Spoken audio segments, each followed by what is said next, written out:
Hey guys, what's going on? We're here with Road to the Bigs podcast. I'm here with Brewers reliever Justin Topa. Obviously, my boy Billy Pinckney on the side here. We're just going to jump into a 5-question rip-off for Justin and see what he's like. Let's go. Number one, favorite team to play for so far? The Brewers. Easy question. Yeah, pretty simple one. Your favorite field? Yeah, right? Favorite field to play at? I won't say Miller Park just because it's kind of the easy answer. Answer. I'll go with Dodger Stadium.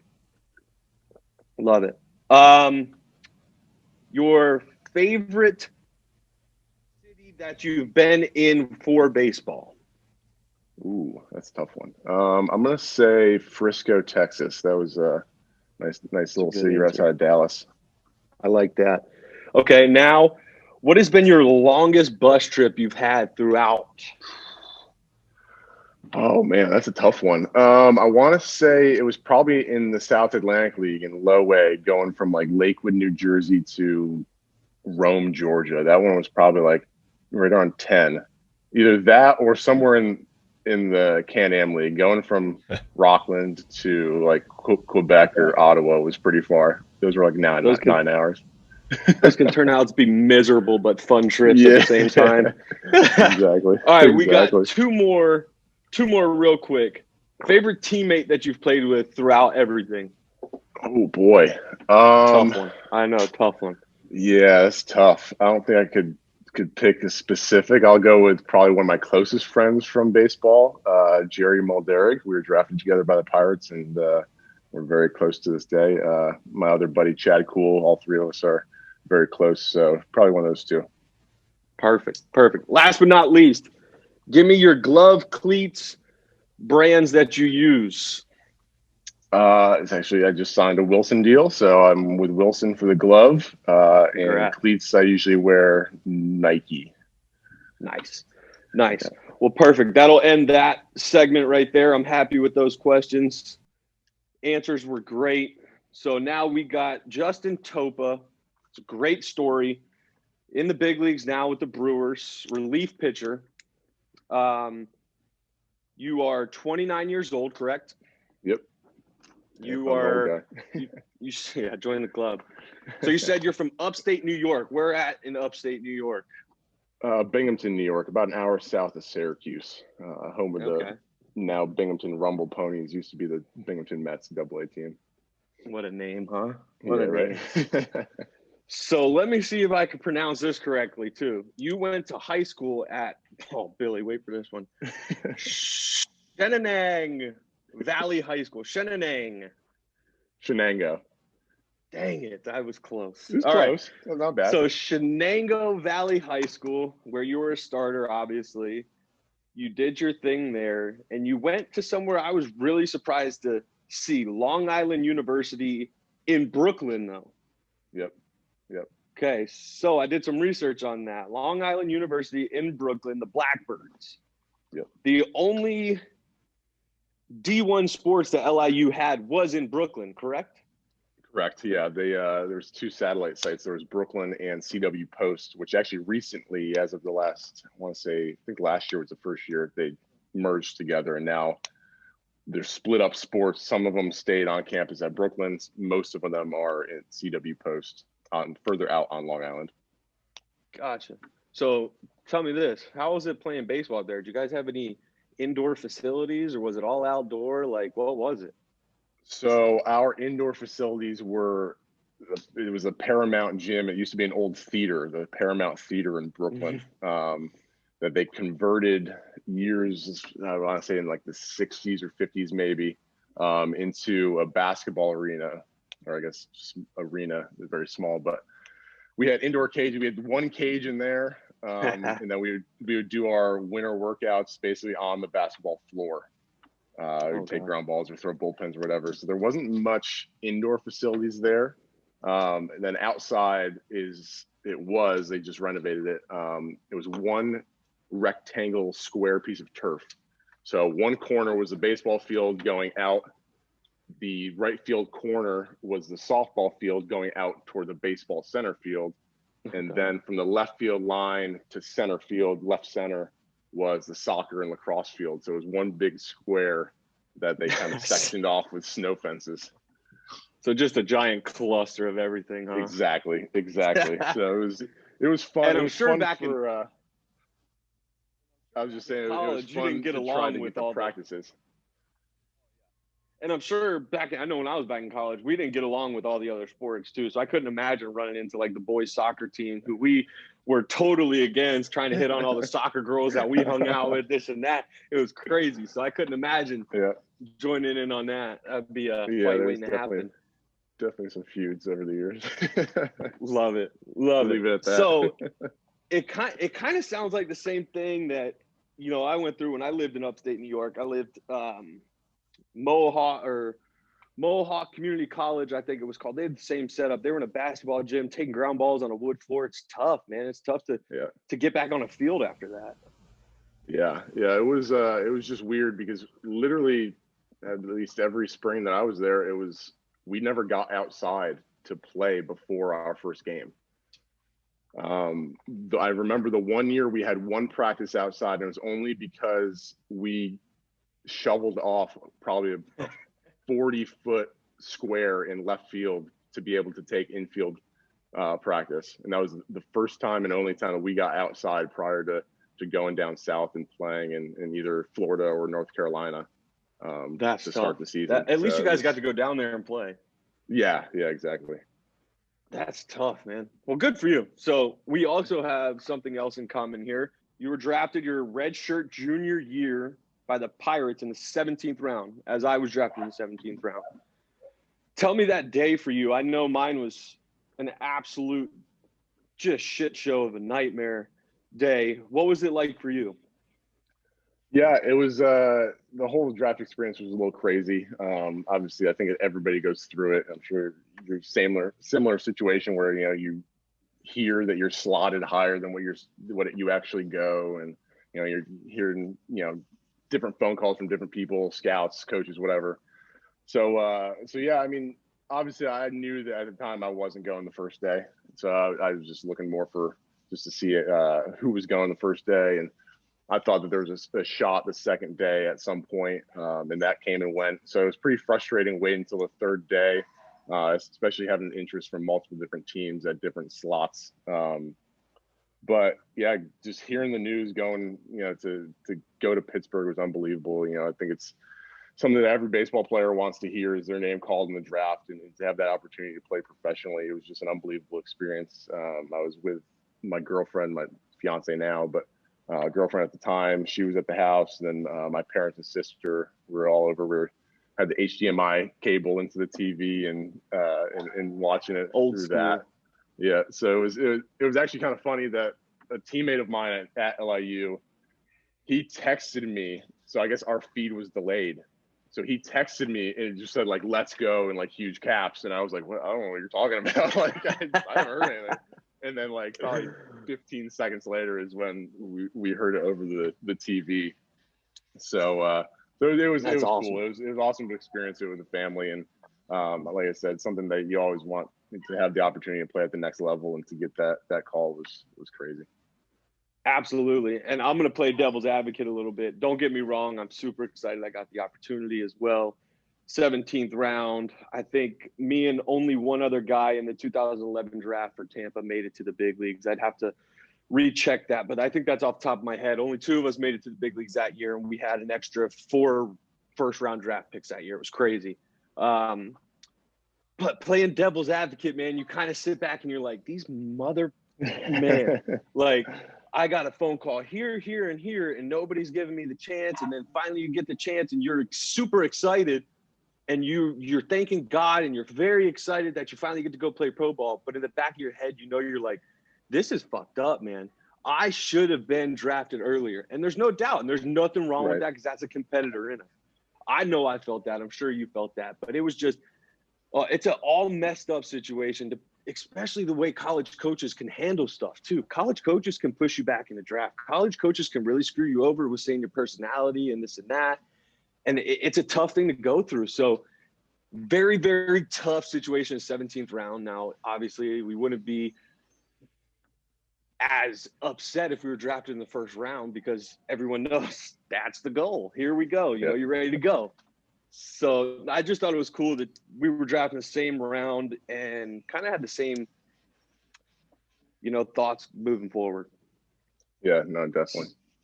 So you go from 2013 17th round to the Pirates. You start off in the New York Penn League, correct? Yep, Jamestown, New York. So you just stayed home, huh? Yeah, pretty much. It was probably like 3.5 hours, maybe 4, depending on traffic. But yeah, it was relatively close, and which was good because you know, I went to school, you know, a handful of hours away, so family could come during college to games, and you know, being in Jamestown, it helped for travel for them, so they were able to come out multiple times during the short season there. But yeah, it was quite an experience at that old stadium there in Jamestown. That actually they don't even have a minor league team anymore, I don't believe. You know what? I was gonna say you got lucky because I didn't go to the Penn League. I went straight to the Appy League where they were putting all the young Dominican and young high school kids.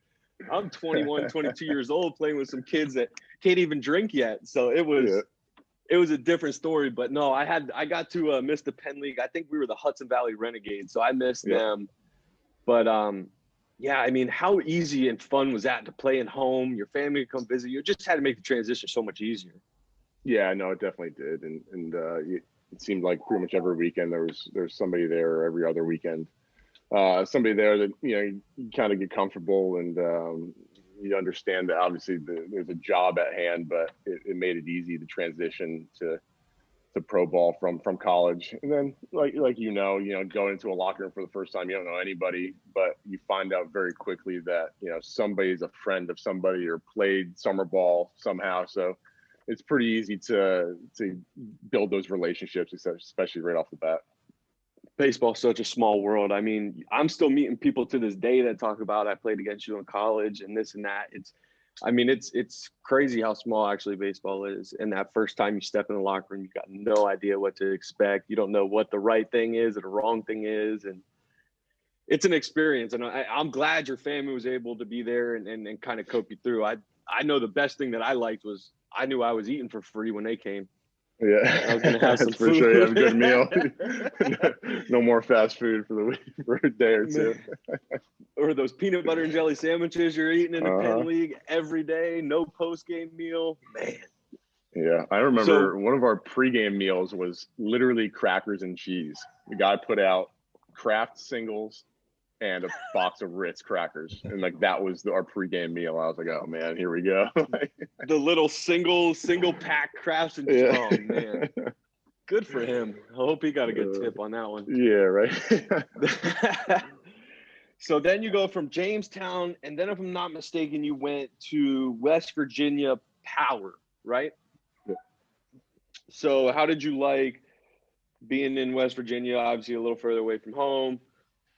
I played in Princeton, so we drove by West Virginia a couple of times. It seemed like a good area, good league. I never got to visit that league, but tell us a little bit about that league. Yeah, it was. I always say that's probably the most travel I've ever had in a single season because the league literally runs from Lakewood, New Jersey, to Rome, Georgia. Augusta might be a little further, but Rome, you know, was probably our furthest trip. And of course, we made those two back to back or right around the All-Star break. But of course, yeah, I mean, the city of Charleston was great. We had a good setup with host families and stuff like that, where they were able to help us find housing, and they provided a ton of snacks and stuff for the road trips and all that stuff. But yeah, just getting the first taste of a full season in pro ball was definitely a transition because you're so used to in college. You know, you kind of just play on weekends and you have a midweek game here and there, but there's other things going on. And then, you know, you get your first taste in the short season. But even then, for us in the Penn League, our travel wasn't terrible. So you're getting used to long bus rides and late nights and pretty much just living on your own. Like I'm in college, for me, I stayed on campus all 4 years because there's not many off campus housing in Brooklyn, New York. So finding your own house, like trying to figure out where we were staying, whether it be an apartment or something like that. You navigate well, and it was a good experience to we weren't very good on the field, but we had some rough stretches. I think that at the time we were like, Baseball America rated us one of the top minor league teams, like, because I think we had 4 or 5 first rounders. A lot of guys that are in the big leagues or had been to the big leagues. Jacoby Jones, Harold Ramirez with the Marlins, like, a handful of guys that are legit guys. And I think we had an 11-game losing streak going into the All-Star break. And then we might have come back. Yeah, we might have came back after the break and gone on like another 8-game skid or 9 games. Like it was a tough stretch there for a while. That's putting a coach in a tough bind there, man. Yeah, that's for sure. Going back to the finding the apartment and stuff, I remember that was not the first time I had to do it, but that was the first time in pro ball where I was not in the hotel rooms in Bowling Green, Kentucky. And actually, we're on the campus of Western Kentucky University. We're on a huge school campus. Man, you want to talk about not figuring out the right way to go about business and play baseball and do it all at the same time. Holy crap. I think we had a record that year of guys test positive and get suspended for doing drugs that year with another team in the league. So the crazy stories, man, it's unbelievable. I remember a couple guys going to raves at night, coming back, and their pupils are like this big, and you're looking at me like, dude, what is wrong with you? It's 3:00 in the morning. We got a 1:00 tomorrow. Are you gonna be able to go? Yeah, don't worry about it, man. I'm popping Adderall. I'll be fine. All right, go ahead. Girls running in and out at freaking 2:00 in the morning. No clue what's going on, man. It's such a different time too, and you realize then when baseball is just a fun thing to do. It's fun, you're partying, you're doing whatever, and honestly, you're still young enough to wake up and be able to function the next day and do it. If I try to do that shit now, I can't recover for 3 days. I'm out. Take me out. That's for sure. That's for sure. So we go Jamestown Jammers, West Virginia Power. Then we got the Bradenton Marauders down here in my neck of the woods. Yep. Florida State League's a tough freaking league. I played in that league. That's a tough damn league. It is. Yeah. So that was 15. I actually that was 16. I tore my UCL for a second time in spring training of 15. So I missed all 15. I was supposed to go to Bradenton that year after West Virginia. And then rehabbed all 15 and majority of 16 until the end of the year. I think I only threw a handful of innings in Bradenton and the GCL in 16. But yeah, the Florida State League, I mean, that's a tough league. It's 95 every day and humid, and then you get the rain at 6:00. BP gets canceled, but you still got the game because it'll clear up in 25 minutes. Like that Florida rain, man, it's freaking crazy. It's crazy. Yeah. I remember that year. I think we had a record number. I think they said it was a record number of rainouts that year. And the worst part about it was I'm from Florida. My parents live in Florida, so it was great.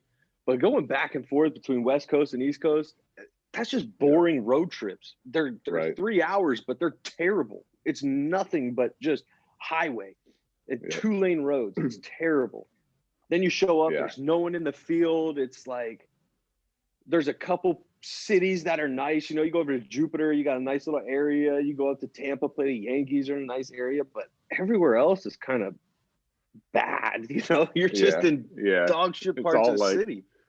Yeah, the season ticket holders, it's all just like retired couples that are coming to the game. Like we in 16, we won the Florida State League championship, and I think they announced our attendance at like 180 people. And I would argue that 125 of those were family members and or Pirates staff from the complex that came across the street to watch the game. And the rest of them were a foot in the grave. So that was a tough league just because, like you said, the attendance, you playing in front of nobody. It's hot as hell down there. And for us being in Bradenton, like we commuted to Dunedin, Clearwater, Tampa, Fort Myers. I believe that we stayed over once because we had like an afternoon game the second day, but everything was for us majority of the time. Clearwater. Yeah. I mean, there's a bunch of teams over there. We played in Port Charlotte. We didn't really have a commute, but it was I mean, you're taking a bus for a 1 hour trip, and then you're either coming back or you're staying the night because it's late night. But it's so many uncertainties in that league too. It's crazy. Yep. I remember that's where we had our host families. The biggest was in Port Charlotte, and they were doing crawfish boils for us after games. They were doing steak dinners. Like, there was awesome. No going over the top with them, which was great. But it's also, when you get done with the game, man, you want to go home and chill. You don't want to be around 100%. No more people. You've been out there since 1 o'clock in the afternoon. You want to go home and enjoy yourself. But having a good meal is never that bad at the end of the day. So It was great. But I guess this is where we can call, we're doing Road to the Show podcast, Road to the Bigs. This is what we're doing. I guess this is where things got tough for you as a player, if I'm not mistaken. So tell me what happened after this year in Bradenton. Yeah, so I was still with the Pirates in spring training at 17. And ended up getting released at the end of camp. Kind of just a weird position to be at, like getting released from your, it was the first time I kind of actually felt the game of baseball as from the business side of things, especially coming off of an injury, rehabbing for almost 2 years. There was a lot of emotions and a lot of wondering, like, all right, is this the actual route that I want to take? Do I still want to play? I took some time, a couple of weeks to kind of figure out and sit down with family and friends and see what the best plan was moving forward. And to go back to, coming off of 2 years of rehab, it was kind of easier for me, I guess you could say, to kind of just say, like, you know what, let's give myself a year, see what happens. Like, I haven't pitched a full year off my second elbow surgery, had a little bit of success once I got back into games. Like, why not take a chance and play out the rest of the year and just see what happens? So that's when I signed in Can-Am League in Rockland. A friend of mine who I was actually drafted with, the first person I ever met in pro ball, Mike Francoso. He's actually now a hitting coach for the Mariners, but he called me one day after I got released, probably a week and a half into it. And he said, "Hey, we're looking for pitching. If you want to play, keep playing." And Rockland was close to my house, a couple hours from my house. So it was one of those things where it's pretty easy for me, being close to home. I knew that if I was going to play indie ball, I wanted to be close to home, because then I could, shoot home if I need something, or family can come down. And if it was going to be my last year, then, people that hadn't seen me pitch or play in a long time could actually come, because it's only about a 2-hour trip. So that was a pretty easy decision once I heard from the manager there, Jamie Keefe. But actually, I still tell him to this day that he's awesome. There was a point though where, after I had talked to him initially, I tell him this jokingly, but very serious too. I was hoping that he wasn't going to call me back. I was hoping that he was just going to be like, well, we moved on, because then it would have made my decision easy. I would have been like, all right, baseball's done for me. Like, so there was that little bit in me that I wish that he didn't call, but obviously looking back on it, it was a great decision to go play in Rockland. Got the opportunity just to be healthy and have, a year of baseball to go back and just have fun with it. And I think we all get caught up, and I'm sure that you certainly know we get caught up in the day to day, and, am I getting called up? Am I getting sent down? If I go, 2 innings and give up 3, like, what's going to happen? I'm not going to pitch for a week. So it was good to kind of just take the business side out of it and only focus on winning and having fun, because that's kind of what we broke it down to in Rockland, was just go out, have fun, and if we win, it's that much better. The trap is real, man. The trap in baseball is real, and I did it. I went and played 2 weeks in New Britain in the Atlantic League, and it was the most fun I've ever had in my life playing baseball. No one gave a shit. We knew we were going to go out there, and if you play well, you're going to get picked up. If not, baseball ain't for you. I went out there and played well, and thank the Lord I got picked up. But, like you said, you don't have to worry about shit, man. You just show up that day. You're going to be in the lineup. You go play. Now, granted, it's a little different for pitchers because you're on a rotation or you're doing this and that. It's obviously different for relievers, starters, whatever.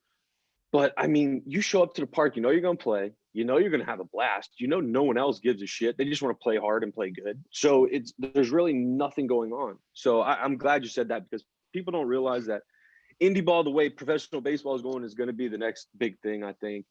And when you go out to an indie ball game, you just see guys smiling and laughing and bullshit and having a good time. But when you see guys in like minor league baseball, everyone's running around with these tight little buttholes and stuff. They're always afraid to piss someone off because you're going to do this or that. And it's like, that's what's wrong with some of these young kids, and they don't make it because they're so used to having a good time. And all of a sudden the coordinator comes in town and their butthole goes, and they don't know, they're shitting diamonds. They don't know what to do, you know? So I love it. I think that's a great thing.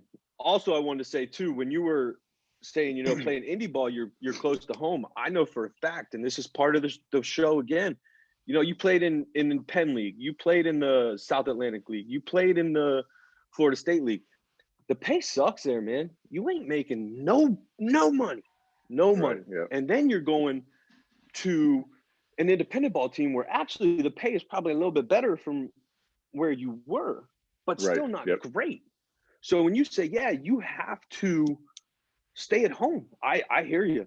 Like when I was playing Atlantic League, it's almost a pay to play league. You know, by the time you pay for a house or food or this and that, you're coming out of your pocket to play just the hopes to get back into the swing of things. And I know it's tough. And like I said, we're showing these people what it actually means to make it and the grind to go through it, and the business side and the money situation of baseball is not fun. So I'm really glad you brought that up. And so you went to Rockland. You actually played, I think it was, I saw like 20 games. You had a 3.5, 80 Ks and like 100 and something innings. Not a bad year. Starter, right? Yeah. I started in Rockland. I had been bouncing back and forth with the Pirates. Starter in college, kind of more of a reliever with the Pirates than anything, and then had the opportunity to be a starter again and kind of go back to kind of what got me drafted and kind of broke things down from there. And yeah, I had a good year, made the All-Star team. And I also always joke with people, since that year, I've kind of taken the approach of, okay, this is going to be my last year playing baseball. And just kind of just dive into it, and you know, what happens. It's kind of helped me mentally to like simplify it, I guess it would be, to kind of just go at it and be like, you know what, if I give up 8 2/3 of an inning, like whatever, like it's baseball. You know what I mean? Correct. Life goes on. I think at that point for me, my mentality changed from baseball is my job and baseball is my life. There was a crossover there where I kind of almost cared too much. You know what I mean? I'm sure you've gone through it too. It's like you go 0 for 4, you give up 3 or whatever in a third of an inning. Like I would go back to the house, the apartment, and just be like, what am I doing? Like I got to do this, got to do that, got to do that. In indie ball though, like game was over. All right, who's playing cards right now? Like, go grab us. Go grab us a beer. Let's go do something. Let's get the hell. I mean, let's forget about it. And it's funny, man. Like you said, people don't realize the roller coaster you ride. I remember sitting in Seattle. Gene Segura gets hurt. I finally get to play every day. I have a great month, a really good month, plus 300, couple tanks here and there, playing really well. And I'm leaving the field. I remember sitting in the car with my wife, and I'm like, babe, this could be it, you know, finally solidify myself as the utility guy, and we might be able to move forward on this. We're sitting on cloud 9. You know, you don't really want to hit that pullback button where you're like, well, what if I fuck up and do this and that? Because that's not what you're thinking as a baseball player. So we're riding cloud 9. I don't know, 3 weeks later, Segura comes back, and I'm back to once every 14 days or something like that playing. And you're like, oh, shit, that just went out the window real quick. What the hell just happened? So, no, the roller coaster is real, man. And independent ball just puts you on that even keel and gets you loving the game again. So I think that's a good point there. So you get picked up by the Rangers, and you go to where I love, too, one of my favorite fields. You got Wendy Peppercorn sitting in the lifeguard stand up there in the river. You've got a great stadium. Frisco, Texas with the Rangers. And I also had something you played with the Down East Wood Ducks too during that year. Where is that team at? That's in the Carolina League in North Carolina. Kind of near Raleigh, not too far from Raleigh. But yeah, it was great because I started the year in Rockland in 18, and actually opening night had a blister, and I didn't pitch for, I don't know, probably a couple of weeks, recovered from that, and was able to get picked up shortly thereafter I came back. But yeah, just What to was get that out, phone call like? What was that phone call like? So it was actually great because it's funny. It was one of my bullpen days, and I had an okay outing the game before, but I knew there was stuff I needed to work on and blah, blah. So I'm throwing my bullpen, and it was just an atrocious. It was probably one of the worst bullpens I ever threw in my entire life. Like atrocious. Like I remember getting the ball back from the catcher and just launching it out of Rockland, like out of the stadium in Rockland from the bullpen. Just like I was just pissed. And one of the teammates was there, so we're like talking, just like shooting the shit, like trying to get my mind off baseball, whatever. So it was that same day. We get up to the clubhouse, and the manager comes in, and Jamie would very rarely call meetings, and it seemed like a serious one. So like he comes in, he's like, "Hey, like, you got a quick meeting here." So everybody's like looking around, like, "What the hell happened? Like, who did what last night? Like, what's going on?" Like trying to figure it out. And that's got arrested.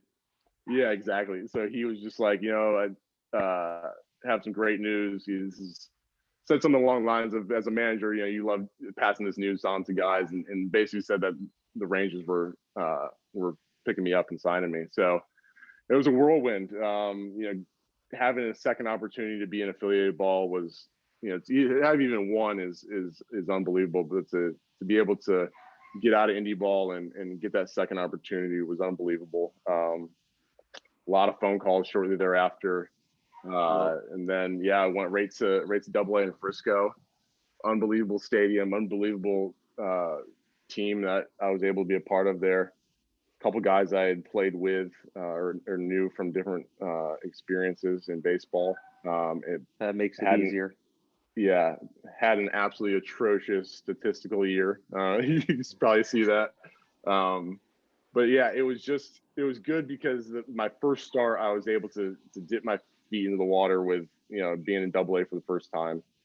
Threw very well my first start, and I kind of knew in the back of my head, like, okay, like I can do this, like I could pitch at AA or above, and it was a tough go around being in and out of the rotation bullpen throughout the rest of the year, but I wouldn't trade that experience for anything. It was a tough year for me statistically, but I think the relationships that I made from that were ones that I cherish to this day.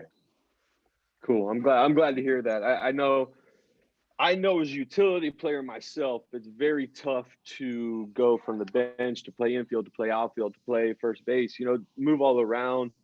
I'm sure it's got to be just as difficult being a starter, going to the pen, then going back to starting. Then you got to realize, hey, I can throw 5 innings. Then I go to the pen, all I got to do is get 3 outs, And then from an infielder, you're looking at it like, man, I'm bringing in a starter to close a game. He's used to getting 5-6 innings out of him. Now all of a sudden he's just got to get 3 outs. What's the issue? I know there's a lot of things that go on with transferring like that, and it's tough, man. I feel for you. I know it's a tough transition to do it.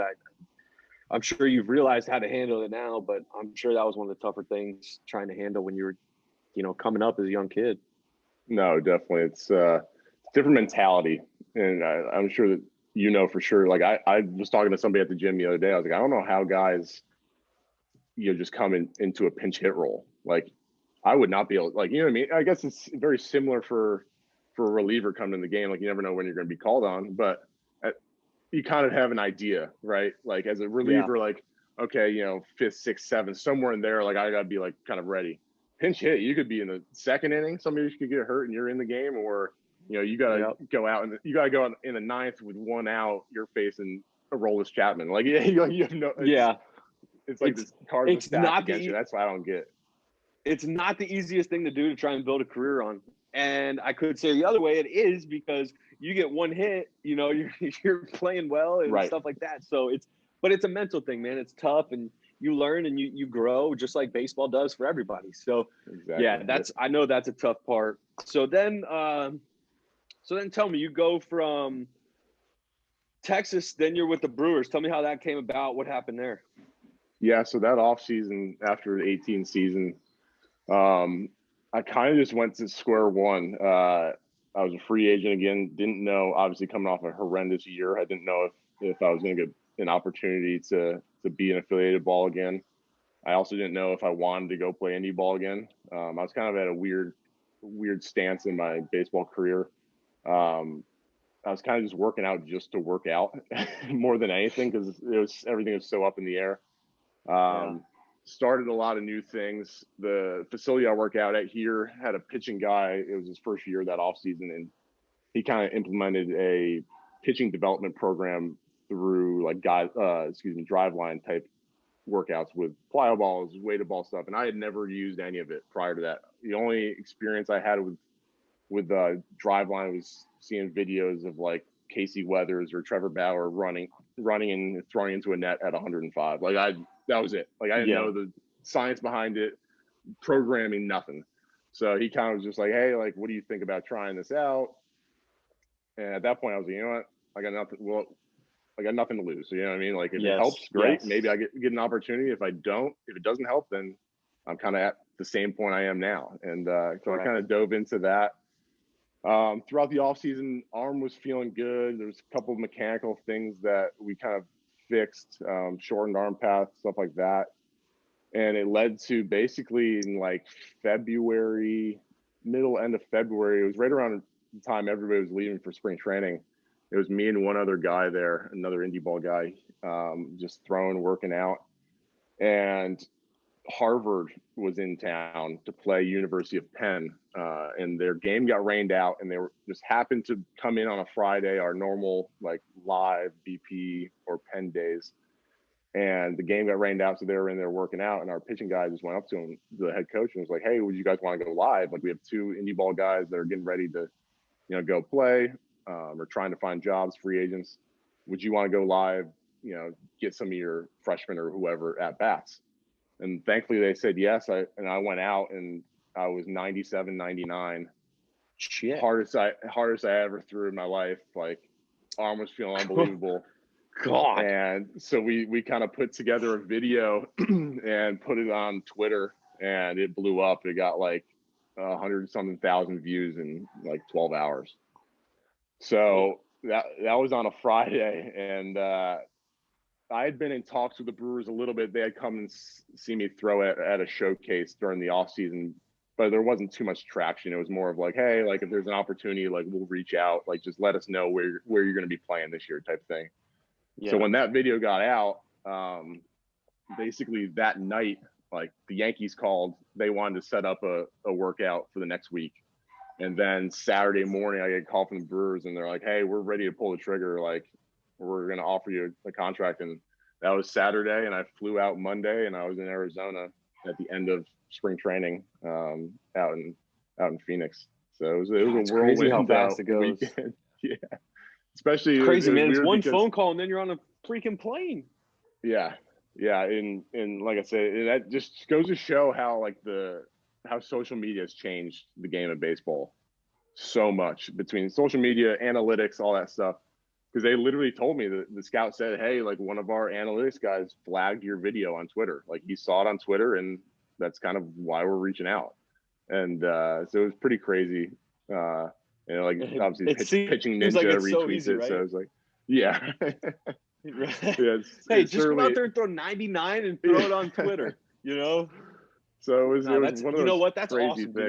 That's a good story, because exactly what you said. Social media has come out to a point where it's good and bad for baseball players nowadays, and it really helps guys. It also gets guys in trouble. I've seen guys who get in trouble by doing shit, and I've seen guys who are really prime example. You get a contract now. Guess what? You're in the big leagues pitching every 2 days, 3 days, whatever your rotation is. But now you're in the big leagues.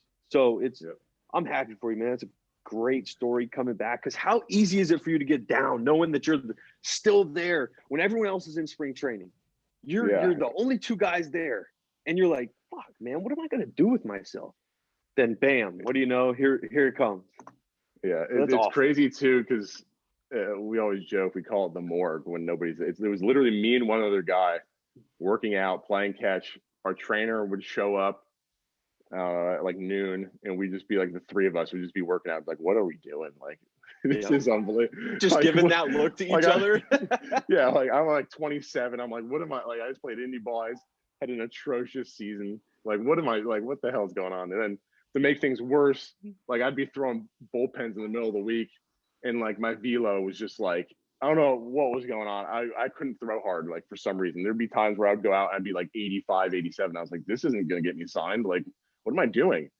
And then there was days where I felt good, and the velo would tick up, and obviously having somebody stand in, the adrenaline gets going. But yeah, crazy social media, man. I definitely appreciate getting the contract out of it. I was gonna say that's awesome.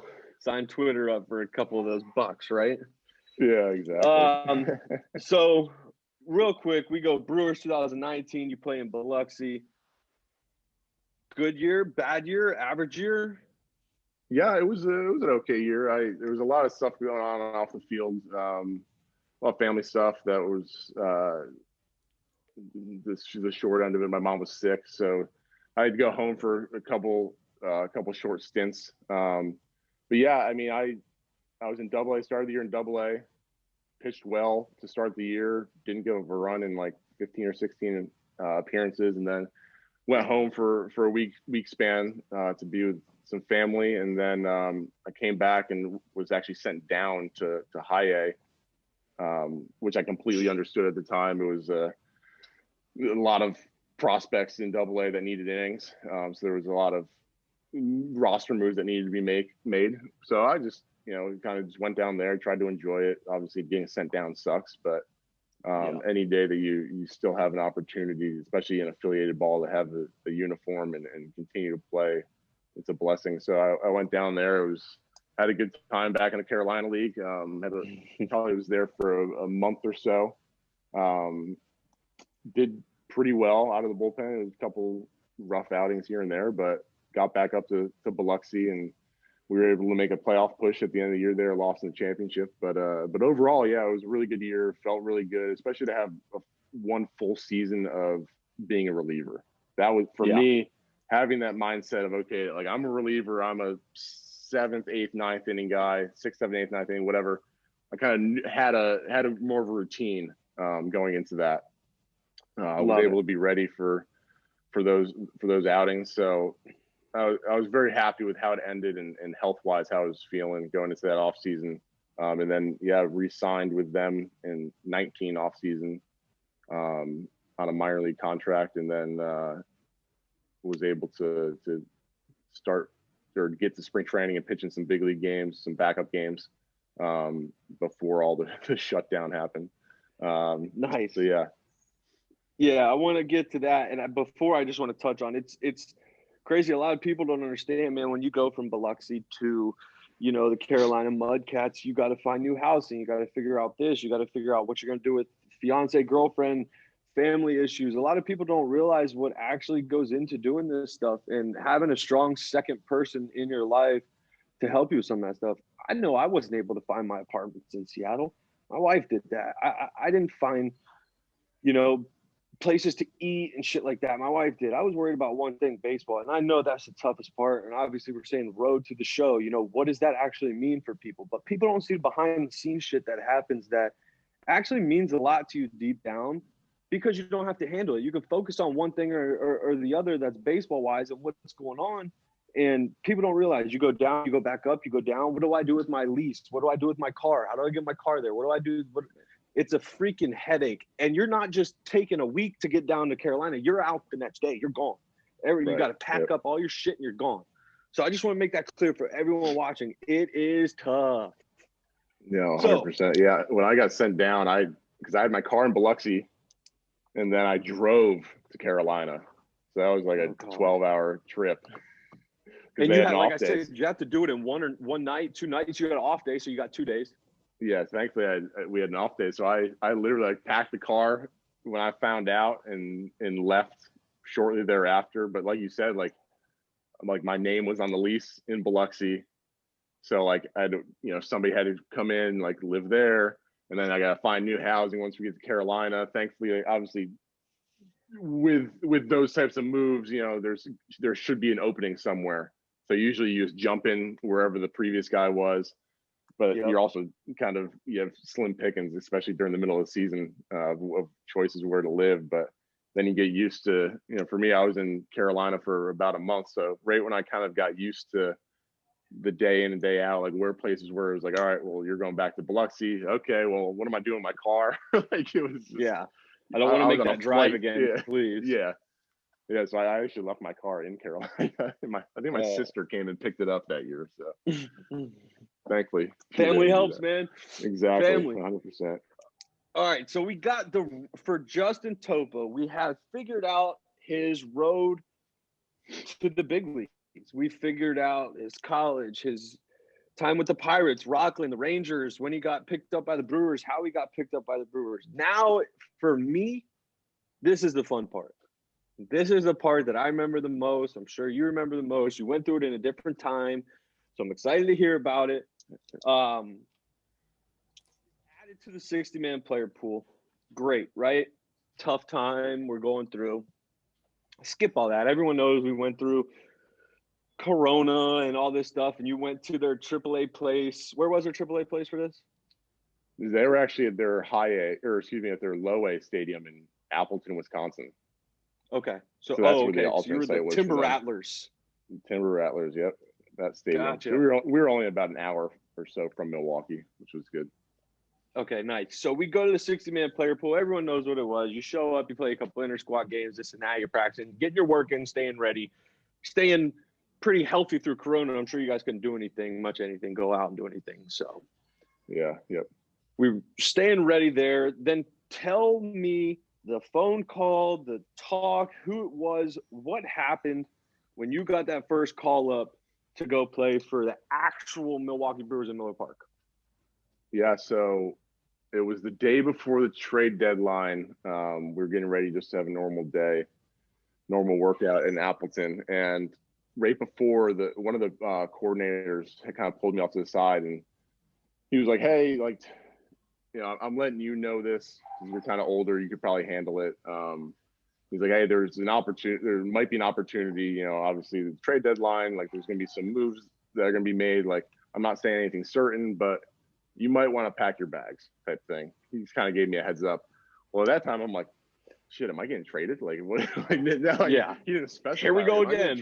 Like, what's going on? So I kind of took it with a grain of salt. I was like, okay, like, who knows what's going to happen? Obviously, I wasn't on the 40-man roster, so I knew that there had to be a lot of moves that had to be made to open up a spot. So, correct. So yeah, so I like loosely packed. I didn't really tell any family at the time, just because I didn't want, obviously, if it never happened, then, you know, I didn't want to get everybody's hopes up. But then the next morning, same coordinator called me, Jake McKinley, and he said, hey, you know, you're going to the big leagues. You gotta be at the stadium at 1:00. So I was in my hotel room in Appleton, and unbelievable to hear that news. You know, called my dad right away, told him. He was driving for work, so he had to pull off the road and have a conversation. It was a lot. I feel like first emotion. phone call is always to pops, man. Always, you gotta tell dad. Yeah, always. No, exactly. We, like I said, there was a lot of stuff going on the year prior with my mom. She ended up actually passing away in December of that year in 19. So there was a lot of emotion. Sorry to hear that. Sorry to hear that. Oh, I appreciate it. So it was tough. Obviously, emotionally, you get unbelievable news. You know, she probably would have been the first one I would have called. So it was definitely an emotional time. But yeah, I called my dad, my sister, now fiance. And then after that, it was just like, all right, like I gotta pack up the hotel room. Like he's got a couple hours to grab some food and get to Milwaukee. Thankfully, one of my teammates got called up the same day. His first call up, Trey Supak, who I actually, it's funny how everything works in baseball. He was drafted by the Pirates in 2014, the year after I was. So we knew each other from Pittsburgh. He was traded to Milwaukee a couple years later, but we were both at the alternate site and we both got called up the same day. And on top of that, our first day in the big leagues, we were playing the Pirates.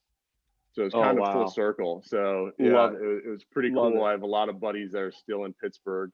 I know a lot of the coaches that are there. So that was pretty cool to, you know, you get to the field and you get to tell, like my buddy, like I said earlier, one of my close friends in baseball, Chad, cool. He was obviously there with Pittsburgh. So I call him and let him know. And it was cool to have those moments with guys that you came up with, you're drafted with, you kind of been through the ups and downs with, and to see it all play out and get to the big leagues was something unbelievable. Awesome. Yeah, man. It's something you don't realize when you step into that locker room first. You're like, holy shit, man, I made it, but I still got work to do. You know, you try and understand and realize the situation you're in. I'll never forget when I got called up. I'm sitting in Toronto. My first game was actually in Tampa. I showed up late because coming from Durham, I got there late, but we go on the plane the next day. We're showing up in Tampa or in Toronto, and I'm starting at short that day. And you know, it's fucking sick. You know what I mean? Yeah. So I got the best advice that day I possibly could from Kirk Casale. Sits me down, pulls me out right in front of the dugout before the game starts. He said, I want you to do this before you step out there. And it made so much sense and stuck with me. He said, I want you to go out there, take a full 360, take it all in. See what you've worked for and actually accomplished. And look at everything and take it in. As soon as you do that 360, flip on the switch and this is just baseball again. Got my first hit, first home run. It was great. It was exactly what you needed. And people handle shit differently. I get it. But for me, that like hit me here, man. You know what I mean? It was like, 100%, I've done it. I've accomplished what I wanted to do. Now let's make this a career. So it's great. That the stories are great. I want to hear first two questions. I'm gonna rip off to you. Made it to the big leagues. First thing you bought yourself as making it to the big leagues, or bought your wife or fiance or whatever. What was the first purchase for yourself for actually accomplishing what you wanted to? It was actually an engagement ring. That was the big purchase. Love it. Spend that money wisely. Yeah, right. So that was one of the first things was setting that whole thing up, and we ended up getting engaged in November. So she's been through it thick and thin. We were together prior to engagement, we were together for almost 8 years. So it's been a long haul. She's been there through everything. So she deserved it. She more than deserved it. Exactly. That's for sure. Love it. Okay, so we got that. And then first teammate that approached you to welcome you to the clubhouse, the team, went out of their way that kind of made you feel like, all right, this is going to be fine. I would say probably Braun. Braun was actually funny. Like I knew a handful of guys that were there already. Devin Williams I'd played with in Biloxi the year prior. Same with Drew Rasmussen. So there was a few guys that I knew. Brent Suter. Obviously everybody's excited, right? You know, whenever you know you get a new teammate, you go up, introduce yourself if you don't know them, or say congrats or whatever. So it was kind of just eye-opening. You know, you're meeting all these guys. You see, like, Justin Smoke was there at the time, Jed Jerko, like guys that played in the big leagues for a while. Eric Sogard, and I go in, and my locker is Eric Sogard's to my left, and Ryan Braun is on the other side, and I'm like, this is wild. So Brawny was great. He, came over right away, introduced himself, and had great things to say. And then, Christian Yelich, he came over, introduced himself. I always joke with everybody. I was like, oh, like, what was it like meeting Yelich for the first time? I was like, to be honest, like, he came up to me. I introduced myself. He's like, yo, I'm Christian. I'm like, yeah, no shit. Like, I know you. You're like starstruck, but you don't want to be starstruck. You know what I mean? Christian Yelich is a great player. He's been a great player. Good dude on and off the field. And it's funny you say that. He came up to you because I remember in Seattle, granted, you had a little veteran team too. We had a veteran team, Cano, Cruz, Segura. We were around a bunch of veterans. Felix Hernandez. Shit, try and go up to Felix Hernandez. You know what I mean? It's crazy. It's crazy. So I remember when I first got in there, I was with him in spring training. So, I was in big league camp for spring training. But I remember Seager came up to me. He's like, look, like, I know you made the team out of camp and stuff like that, but you need to go around and just kind of present to everybody again that you're here. So I remember going around and being like, what's up, Fifi? What's up, Rob, Nelly? Just letting them know I was there. And then we get our first call up. So I'm thinking in our locker room, it's that guy's got to go around to everyone. So I'm just sitting back in my locker. I'm kind of waiting for him to come up because I know how it was, man. It was awkward when you first get there. Right. So I'm waiting for the guy to come up, and I see everyone else going up to him introducing themselves. I'm like, what the fuck is this? I got to go around and reintroduce myself to everybody once again. And everyone's going up to this guy. So I walk over there and introduce myself. But it's funny how the hierarchy works in baseball. You show up, you're like, man, who do I introduce myself to and I talk to? When I grew up, Robinson Cano, he was the man. It still is the absolute man. And going up and shaking his hand and talking to him, you're like, holy shit, man. This was my dude growing up, Right. Yeah. So it's cool, man. It's really cool. It's a great experience. People don't realize. Then I wanted to bust into your first game because I see that you came in. I played in Korea last year. So I seen you came in, you made your debut on September 1st? Yep. Against the Tigers, an old team of mine too. So you relieved Josh Lindblom, who was a Korea favorite. Yeah. Good dude. I love Great Josh. dude. He's awesome. Yeah, we actually met. He played with the Pirates for a year and a half. And before Korea. Yeah. So I had known him a little bit when I was with the Pirates. And so he was actually one of the first guys that when I got added into the player pool, he had messaged me on Instagram and was like, hey man, congrats. Like hopefully you get here soon. And so that was pretty cool to, like I said, baseball, when it comes full circle, it's meant to be. And, the way that relationships work in baseball, you never know who you're going to see down the road. And it's great to have those people in your corner.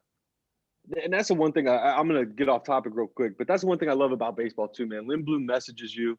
He says, hey man, I hope you get up here soon. I'm the same way in free agency right now. I'm hoping everyone signs, man. I want to see people make their money. Go ahead, pimpin'. Make your money. Be happy. I'm all for it. You sign a good deal, like the deal that what's his face for the Mariners just signed came from Korea, Flexen. The deal Flexen signed. He's with my agent, and he signs a deal that's unbelievable out of Korea. And I'm thinking, go ahead, playa, make your money. I'm super happy for you. Do it. I see utility guys signing, Didi, Simmons, all these guys holding out to get more money. I'm happy for them, man. Go get your money. So it's really good to see baseball players picking up players because what people don't realize is it's not always like that. And when it's not, you're a team divided and it sucks. And that's why you see some teams going separate ways and stuff. So I'm real happy that guys are supportive like that. And like I said, it's good karma, man. You root for someone to make some money. Hopefully you end up making money in the long run too. So that for me, it touches me. That's good. So opening game, you relieve Lindblom against the Tigers. I'm looking at the video now. We got your first at bat against Christian Stewart, right? Yep. Little jam job, ground ball to third. We're shifted, base hit. Oh yeah, he got you guys on the left there. Everyone hates those shifts, but they work. Yeah. Then we got Griner, a little double play, but they review it, and you save it first, right? Save it first. Yep. All right. And then was it Castro? I think Willie Castro. What was that pitch? What was that pitch? He swung, hit him back foot.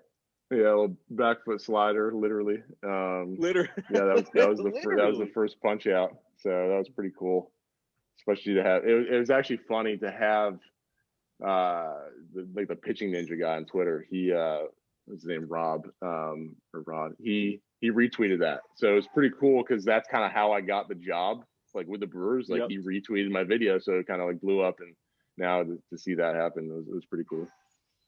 And then, so I see there's a little confusion going on here too, right? You're pointing over here at the ball. The umpire's saying dead ball. The catcher's reaching back to get a ball from the umpire or talk to him. I can't really tell. Yeah, so it ends up being a strikeout. Right. So I thought it actually hit Omar Narvaez. I thought it hit his shin guard, like his foot or something. So that's why I was like, oh, the ball's like, because I thought he didn't know where it was. Well, then the funny part was, I think Castro, he strikes out and he takes 2 steps and starts taking off like his shin guard and elbow guard, like he was walking, like he was going to first. So then I'm like, wait, what's going on here? Like, so it took a full swing. Yeah. So there was a little confusion there. So you get to keep the ball though. Yeah, that's your first strikeout. So, yeah, love it. Then, yeah, so that nothing like having a great story for the first strikeout. Exactly. So then we get to the top of the order. Victor Reyes. Yeah, I think it was, 97 leaves it in Toyota territory. yeah, that one was supposed to be a little higher than down in it. Missed I the was gonna spot a little say bit. when I was over there, That's I in the remember this dude putting low pitches out. That yeah, guy is an up ball swing and miss guy. But hey, yeah. welcome to the big leagues, right? We Oh, all been 100%. Yeah, there. yeah. Yeah. So That was supposed to be a little like belt or a little up near the elbow. That was supposed to be up a little bit, and then you leave it in down and into the no-go zone, and those certainly get hit a lot further with those big league balls. especially in that park, Miller Park. Holy Yeah, crap! exactly. So Yeah. then you go. Then who's that? Grounded to I'm trying to think who was a after scope. him. Yeah, John Scope.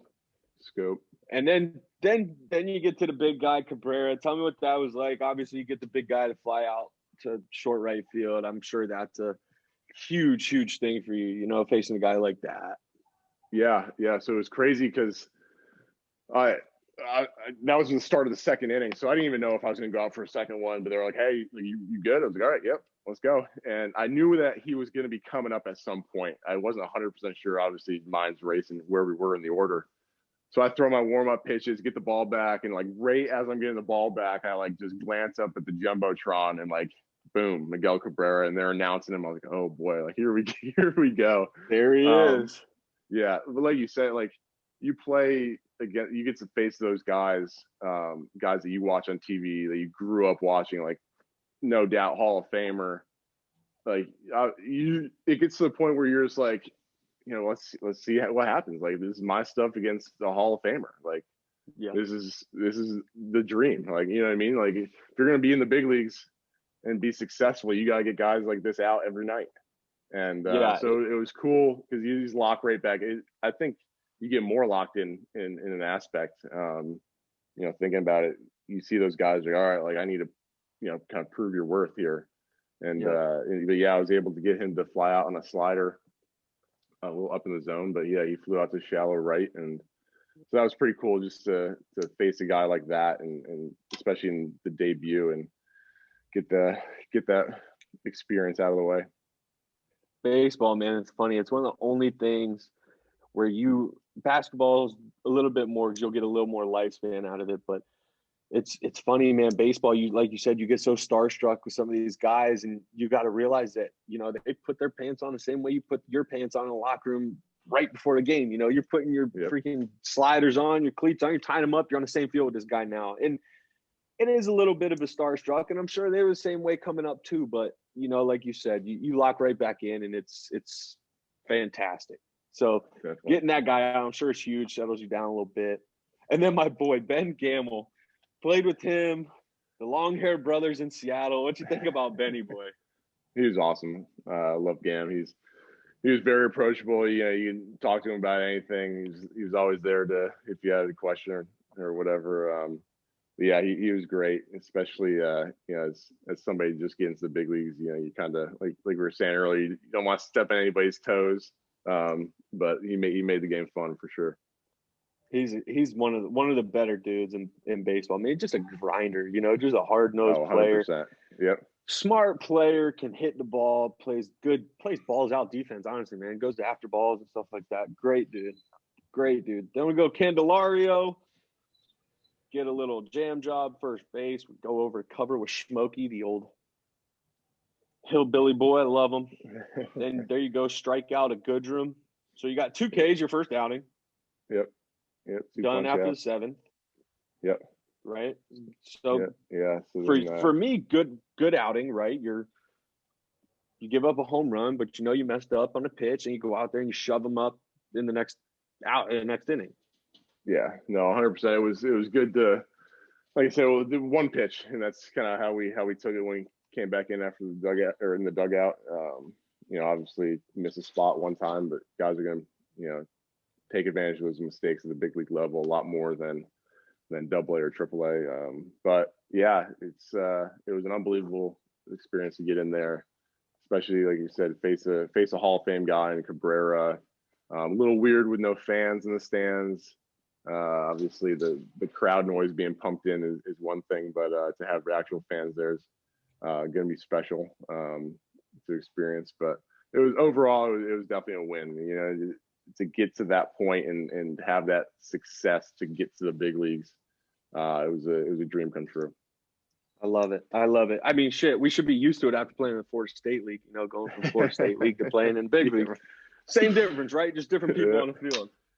Sure. I think the last question I have for you, because it was my biggest eye opener, was tell me your first trip. Where was your first trip? And then what was it like stepping on that private plane, that charter plane, where you don't know what's going to happen? Then all of a sudden you got some alcohol, you have whatever food you want, you got cards, you got stuff going on in the plane. Like, what was it for you?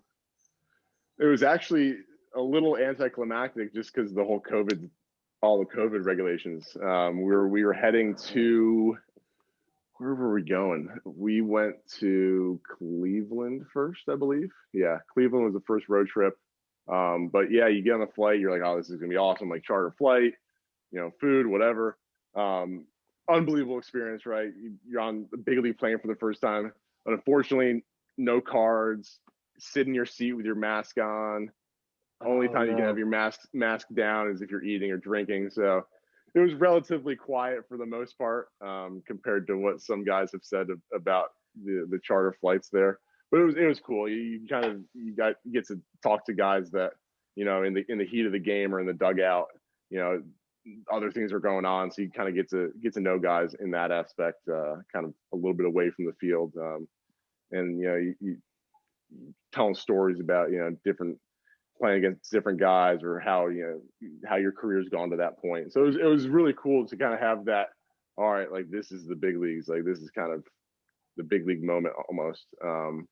But yeah, it's worth all the pain and suffering you did on the bus trip right. and shit like that. You know, it puts everything that we did in the past. You finally sit on that nice little seat. Yeah. You get Woodford's Reserve in you, whatever food you want. You're like, shit, I put in my work.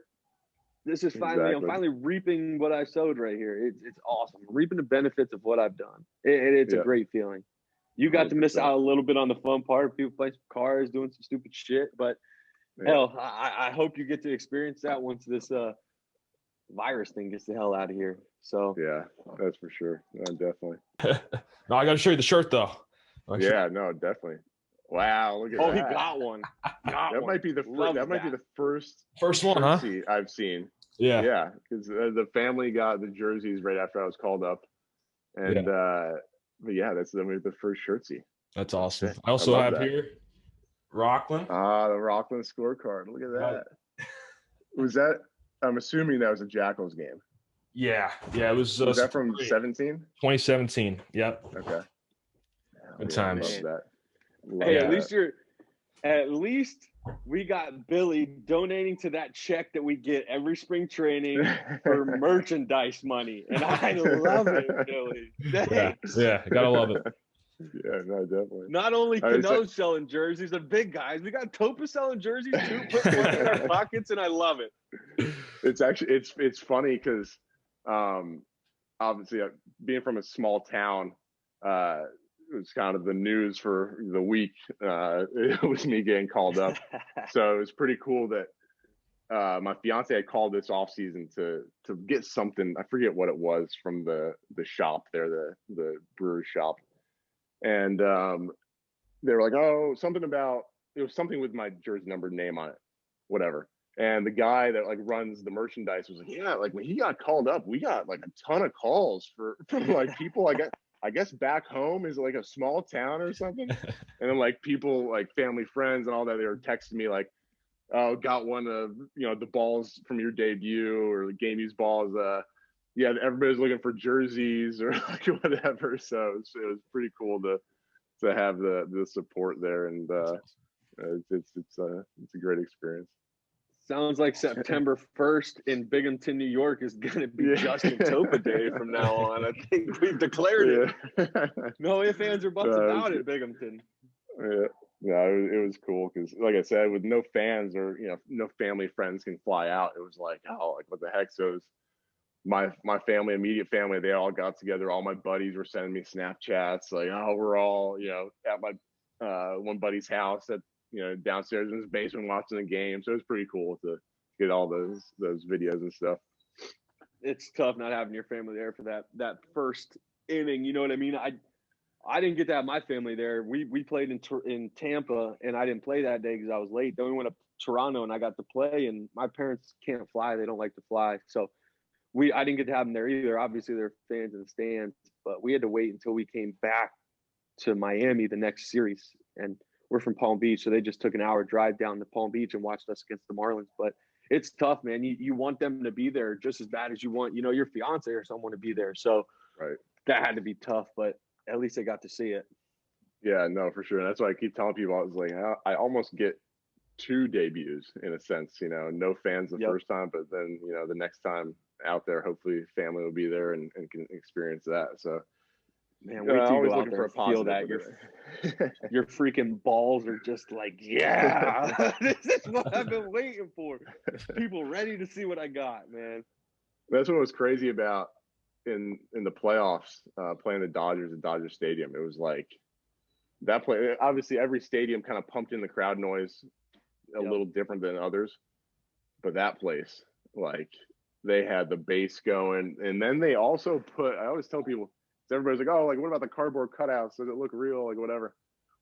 They put every cardboard cutout behind home plate, like that. It was like, and you have a cardboard cutout of Tommy Lasorda, Magic Johnson. Like, it was like the whole. You're playing place. in front of some big guys. Like, and like when I was on the mound, I was like, if I didn't know that those were cardboard, like, that's pretty realistic, especially with the crowd noise. Like, they were really pumping it in there. Like, you get one ball, like, it's 1-0 on somebody to Bellinger or whatever. It was like they're cranking it up a little bit. They're getting the juices going. So it was crazy. I can only imagine that place is packed out. You know what? When I was in Korea this year, they did the same thing. But Koreans, they're a little funny on some stuff, and they put stuffed animals one time. The whole front row behind the catcher was stuffed animals, mascots and stuff. So, yeah, it was the same thing in Korea. Funny. It was fun. It was different. But you go over to Korea too, and you think that, like, you see all these videos of how actually loud and crazy they are. They're more than the American fans. They are. Oh, for sure. And not to be able to experience that was my biggest, like, upsetting moment of actually going over there. Because I'm like, man, I'm actually going to play in an atmosphere where it's like the Dominican, where I played winter ball. Everyone's running around and yelling and screaming. They're cursing at you in Spanish. They're telling you this and that. And I started picking up on some words. I'm like, oh, shit, this guy's killing me. But Korea was the same way. And then all of a sudden, it's like no fans. And you're like, fuck, man, that's a bummer, dude. Because Korea is known for having these loud banger things and yelling. And you get your own – there's no walk-up music. It's your own song that they sing for you. So – yeah, it was crazy, man. And I know what it's like to not have the fans there. It sucks. But like you said, we've been there before the state league, independent ball, kind of figure it out as you go. Now the Justin Turners or the Yeliches or the Brawns who've had to deal with it, I'm sure it affected a little bit more than, guys like us. They thrive in that situation. But It's just fun to see how different people react to it. No, 100%. 100%. Yeah, actually, not sure who you played for in Korea. My buddy was over there, Nick Kingham.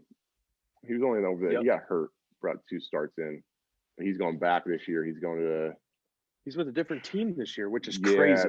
The Eagles. He's with Hanwha. Yeah. Yeah. Yeah. It's crazy. Yeah, because I was there. He was with SK. He got hurt. Yep. I played with Healy in Seattle. You played with Healy. Yeah. So he just signed because he was at the alternate site and then up in Milwaukee last year too. So I mean, it's a good opportunity over there. I've seen a lot more pitchers get signed out of Korea than I have position players. In all honesty, I've seen Thames was the only big name guy, but you've seen pitchers come out of there left and right. Lindblom, Kelly, Flexen, like all these guys are coming back and getting opportunities, which is great because what they're saying is, the pitching over there is not as good as it is in America. It's just different, man. They're vertical. They're vertical there. They're not side to side. Yeah. So a lot of their stuff splits up fastballs, big 12-6 curveballs, shit like that. And it's totally different. You go over there. Yeah. But yeah, I'm hoping Healy goes over there and shows that he can do some damage over there. Kingham will be fine over there. He pitched well during the preseason and a couple games I was there. So, but it was really weird to see him go from SK and then Hanwha signed him. Like, why wouldn't SK just re-sign him? I don't understand that. Yeah, it was it's cool to see him still over there because I know that he had gotten hurt. I think it was his second start. And I was talking to him a little bit. I forget. I think he had like a bone spur get removed, but yeah, it's crazy over there. You assume. I feel like when I see guys that I know or played against that go over there, they kind of stay with the same team for if they're going for multiple seasons. Seems like they're always kind of with the same team. There's not as much movement, but he's with the Eagles now. So I know he made his money though. Good for him. More power to him. I'm excited for him. He made his money. He pitched 2. He got his full contract. And he just got another one this year. Hats off to you, Nick. I applaud you, bud. Can't hate that. That's for sure. Well, I appreciate having you on the first podcast for us. And great story. Great first story on actually what it means to be on the road to the show, what it actually means. You've gone through the hard-nosed shit and you've pulled out to a point where you're in a good spot now. And I wish you nothing but the best, man. Like I said, I hope you go out there and you have a great year and you're able to do everything that you want to accomplish in baseball. And I wish you and your wife the best and good luck with everything. I really appreciate it. Thanks for having me on. It was definitely a good time. I'm sure that my story's a little longer than some other guys, but no, it was awesome. I appreciate it. Appreciate all the well wishes and best of luck to you too. Hopefully our paths cross soon and we'll have some fun down the road. I'll be looking forward to it, man. Thanks again. Guys, thanks for joining in on Road to the Show. We'll see you next time with our next guest.